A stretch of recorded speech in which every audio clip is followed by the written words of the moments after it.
di sebuah desa kecil bernama Tur, di negeri Persia. Sekitar tahun 858 Masehi, lahirlah seorang anak bernama Husain bin Mansur. Ia kelak akan dikenal dengan nama Al-Hali, sang sufi yang mengguncang dunia Islam dengan cinta dan kata-katanya. Sejak kecil, Al-Halaj sudah memiliki hati yang lembut dan pikiran yang haus akan kebenaran. Ia menghafal Al-Quran di usia yang sangat muda dan gemar menyendiri untuk merenung. Tapi dari dalam dirinya tumbuh satu pertanyaan besar yang tak pernah padam.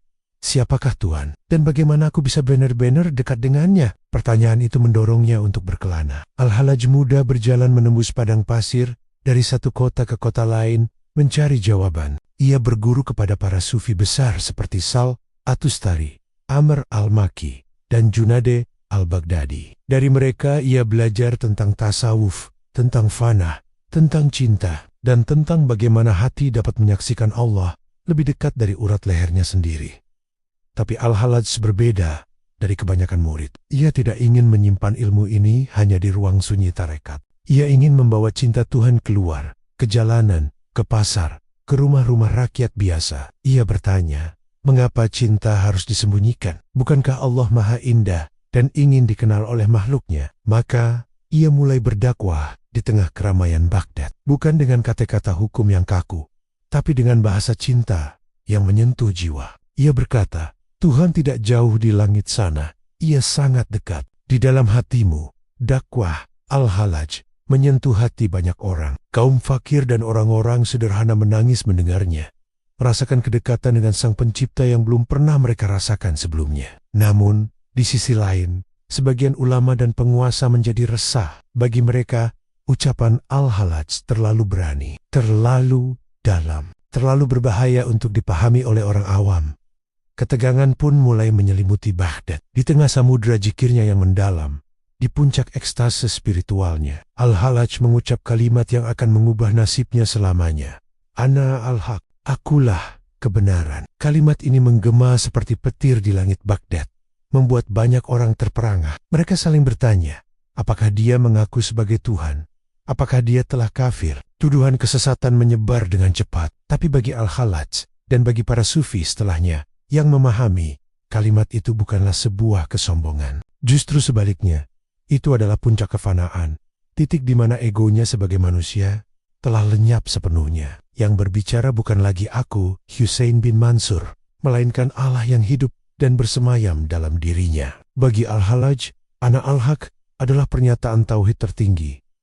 Tiada aku, yang ada hanyalah Dia. Tapi tak semua orang mampu memahami makna sedalam itu. Para penguasa dan ulama yang menentangnya melihat kalimat itu sebagai bukti kesesatan yang nyata. Al-Halaj ditangkap, dijebloskan ke dalam penjara selama bertahun-tahun. Namun, di dalam gelapnya sel, cintanya kepada Tuhan justru semakin menyala. Ia menulis puisi-puisi kerinduan yang abadi, yang terus dibaca hingga hari ini. Salah satu puisinya berbunyi, Aku adalah rahasia cinta yang tak bisa disembunyikan. Aku hidup karena engkau, dan mati pun karena engkau.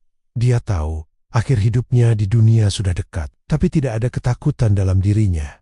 Yang ada hanyalah kerinduan yang semakin dalam untuk bertemu dengan sang kekasih.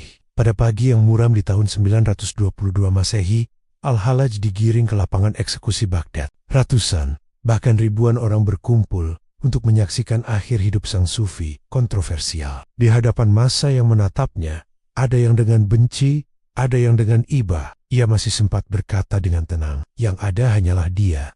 Tidak ada yang lain. Ketika cambuk dan pedang mulai menghantam tubuhnya, saksi mata mencatat bahwa ia justru tersenyum sambil terus berzikir. Akhirnya, Al-Halaj wafat. Namun wajahnya tetap memancarkan cahaya ketenangan. Ia telah menyatu dalam cinta abadi yang ia cari sepanjang hidupnya. Setelah kematiannya, nama Al-Halaj menjadi perdebatan panjang dalam sejarah Islam. Ada yang mengutuknya sebagai pendosa, ada pula yang memuliakannya sebagai wali. Tapi bagi para pencinta Tuhan, para penempuh jalan spiritual, Al-Halaj adalah syuhada al-Isik, seorang martir cinta ilahi. Ia mewariskan 3 ajaran besar kepada dunia tasawuf. Pertama, cinta adalah jalan tertinggi dan tercepat menuju Tuhan. Kedua, fana, yaitu lenyapnya ego manusia dalam keagungan hadiratnya. Dan ketiga, baka, yaitu hidup kekal dalam kesadaran bersama kehendak Allah. Salah satu pesannya yang paling terkenal adalah, carilah Tuhan di dalam hatimu. Bila kau tak menemukannya di sana, maka sia-sialah pencarianmu dimanapun.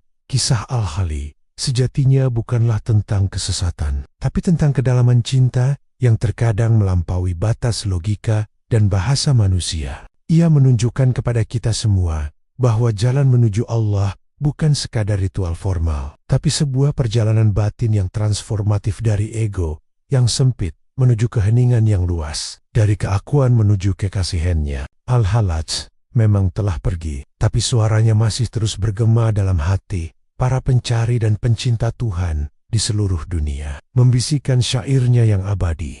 Cinta adalah aku, dan aku adalah cinta. Dalam cinta aku hidup, dan dalam cinta aku mati.